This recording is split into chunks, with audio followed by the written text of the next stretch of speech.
Let's take a moment and toast to authentic whiskey. Let's toast to Johnnie Walker, the original taste of whiskey. Since 1820, Johnnie Walker has remained the world's #1 Scotch whiskey and has won numerous awards for excellence. This because the impeccable formula of distillation has been jealously guarded over the ages, thus its distinctive taste. Johnnie Walker comes from an intricate blend of a wide spectrum of carefully selected flavors, giving it that unique taste savored by millions all over the world. So let's toast to the unquestionable taste of whiskey. Johnnie Walker, the whiskey the world knows best. Johnnie Walker, keep walking. Drink responsibly, not for sale to persons under 18 years and pregnant women. So another question that, would you like some whiskey, Izzy? Thank you, water's good. So another question is about, you know, whether you would recruit ministers or whether there's a different way to do this. For example, somebody suggested that maybe a more efficient way would be to have the vetting run simultaneously in committees. So, for example, the select committee on health would interview or vet the nominee for health.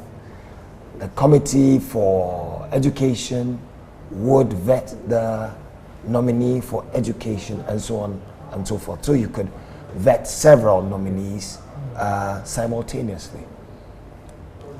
Well, and the reason why you want to do that is what? So that it's faster, or? Yes.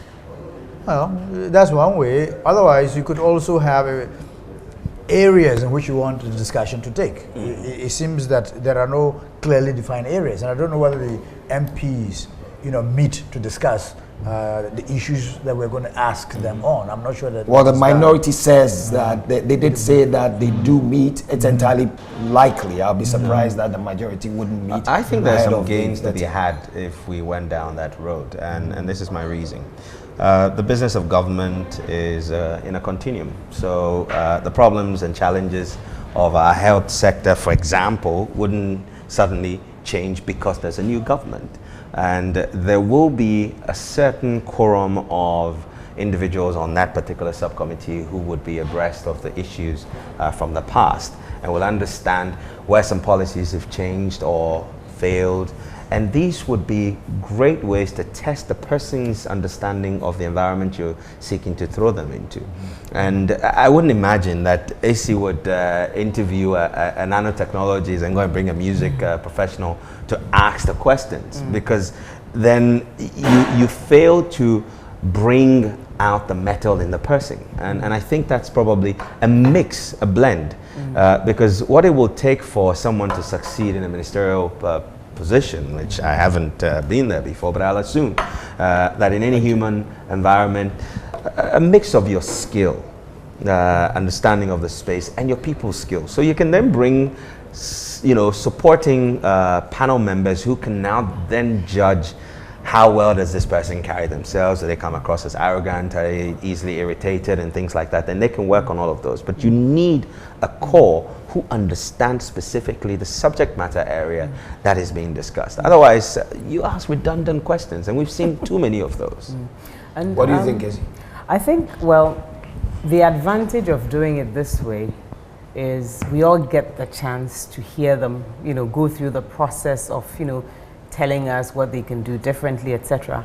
The subcommittee vettings would be great if we changed the format of, this large-scale vetting where let's go straight to the point.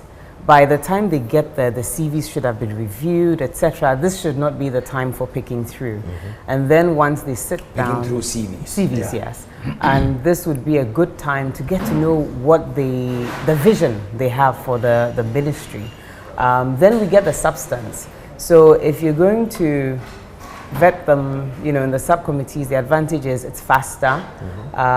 There's a lot more technical knowledge that competence they'd have to demonstrate. the advantage of doing it the way they do is we all get to sit and listen and etc. If they change the format, this could actually be maintained and be a good opportunity.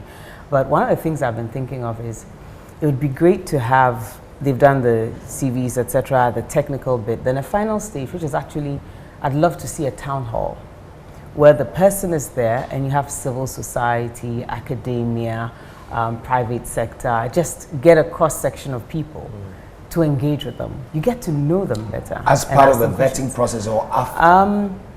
Almost, part of it, but then the weight you put on that bit, by then your 70% of your, decision making has happened. If you're rating them, I don't know if they have any scoring system, but by now, it will be great to actually have them engaged so that the person in civil society and academia can ask questions that are pertinent to their situation. But the process allows for memos to be submitted to the committee. So civil society, media, anybody can, in fact, submit memos. If you've got questions, like they do it with couples that are about to get married. If you have any reason why they should, or cause for which this couple may not be married, you should let the vicar know. But I think there's a certain organic benefit in AC's approach and proposal, in that memos, there's no evidence of the memo arriving. There's no evidence of it being selected. But when you're in a room and someone rises and asks a very, very pertinent question that maybe the panel may have missed out on, then it's evident to everyone, and everyone is put on the spot. Yeah, but you see, there might be a slight constitutional problem. The Constitution says that the President appoints ministers with the prior approval of Parliament, not with civil society. It's not a town hall meeting to decide. It is Parliament that is going to approve. So it is Parliament's job, not the general population. And the general population will have an opportunity to interact with the minister after he's been appointed, because there will be press conferences, and other engagements that civil society will have an opportunity to deal with the minister on Don't you those think issues. the sense of commitment to, the society would be, reinforced through a method where they are engaging. It's on the spot. You're engaging with society as, it's a good step in the beginning, so that they approve. Really, you find very few ministers who've been rejected after this process. It's almost, it's a formality. The only minister that I recall did not go through successfully was Dr. Spiogabra, because he was not registered to vote. He was not a registered voter the first time round, which I think was 1996 or 1992, i.e. 1993. That was after the 92 elections, and then he, of course, registered and returned in 1997. But you see, the reason why almost everybody gets through, unless you can hardly breathe, is that there's a fundamental weakness in our Constitution. The Constitution says at least half of the ministers should come from Parliament, which means they're going to question their colleagues. It's not very likely, that they would say, no, you're not fit. There was somebody who couldn't even tell which of his names was his surname. Well, you're talking about John O.T. Bless or John Bless O.T. O.T. Bless John. Do you see? So this is a fundamental weakness in the Constitution. But he passed. Yeah, but he passed. So, and we have to remember that we elect a president and give him a lot of enormous power. To manage our affairs. So it is not really the ministers that we're going to hold responsible if things don't work out. It is the president, because they're just merely agents of the president. And the theory is that the president you should give him the right to appoint the agents that would allow him to deliver for you what he has promised to deliver. You shouldn't quibble about your workman's tools. Let him work with the tools that he has. He says, I want you to weed this place. Don't argue with him whether he's using a spade or a hoe or a cutlass to weed. You've given him the spec. But if you consider that in this particular administration, the president has been quite vocal about his the trust he's reposing in these people that he's nominating, and saying, look, this is by far the best I can put forward for these to help me do the work you've given me.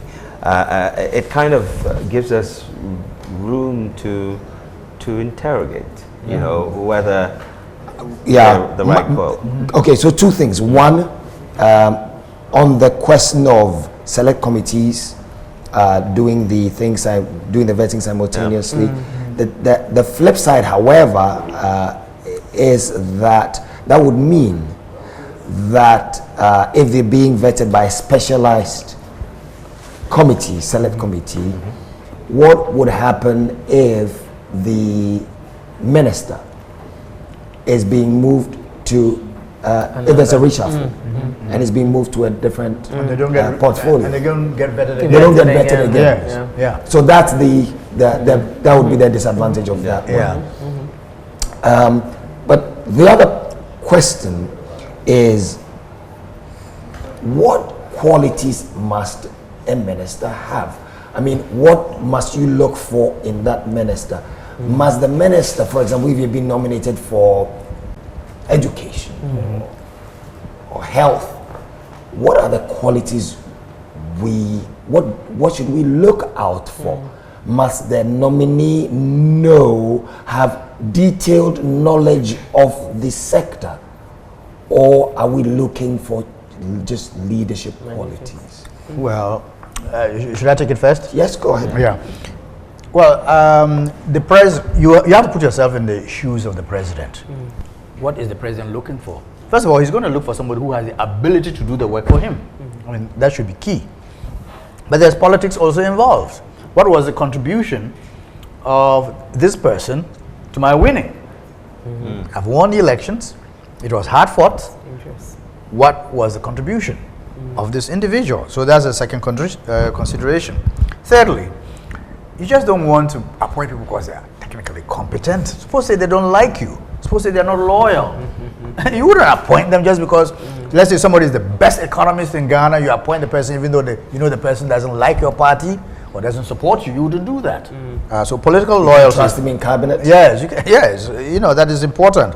And then of course there's a constitutional requirement that half of them have to come from parliament. So sometimes some parties have a problem. That's something I'd like to address. A party may not get the technical people that they want from parliament. And so sometimes, I mean, not almost all the time, you find that where the technical ability is critical, they may go outside of parliament and pick somebody. So I think that these are about 4 or so considerations. I agree to a large extent. I think what I'll add to that would be I wouldn't weight the technical ability over your ability to lead, because the structure of our ministries indicate there are some fine brains in there, and so it's about bureaucrats. Exactly, it's about getting these people to help you do what the president wants as far as his vision for the sector is concerned. So leadership becomes very critical, and that's why I pointed to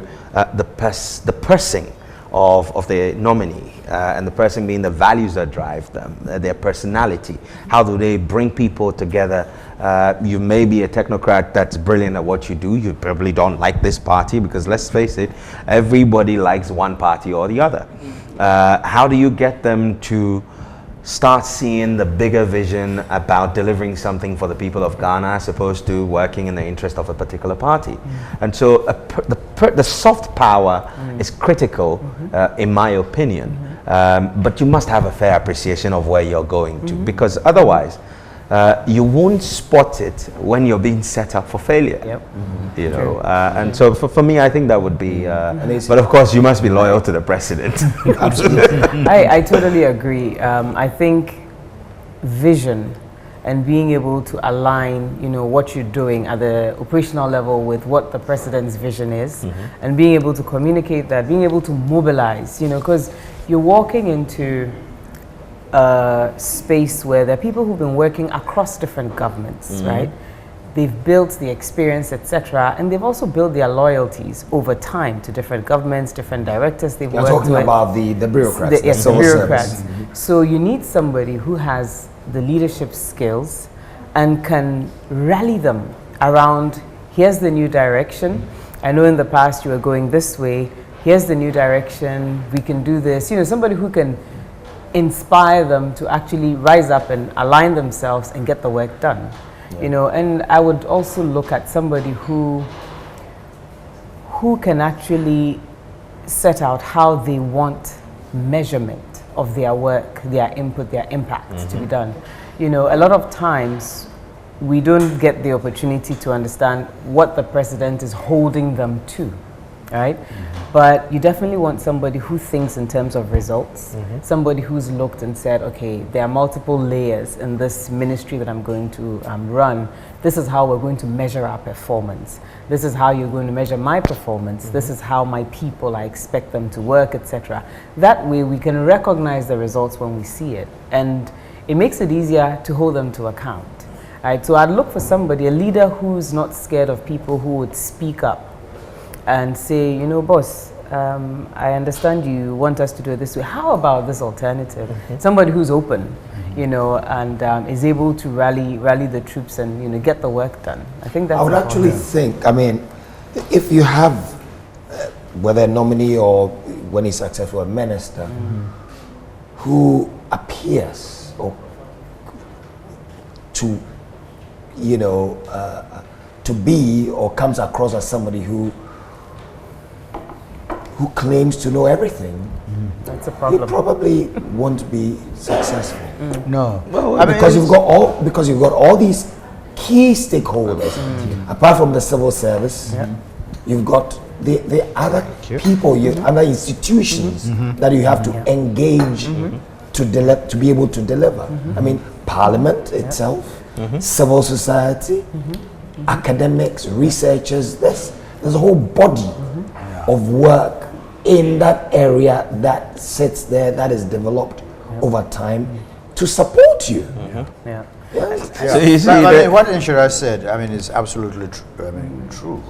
You need to be a good leader to be a successful minister. It's like being a chief executive. You need to be able to think strategically. You need to be able to manage people, manage the public, manage the press. There will be problems that you may need to address. How do you address scandals and problems? Something explodes. How do you deal with it? You need to have all of those abilities.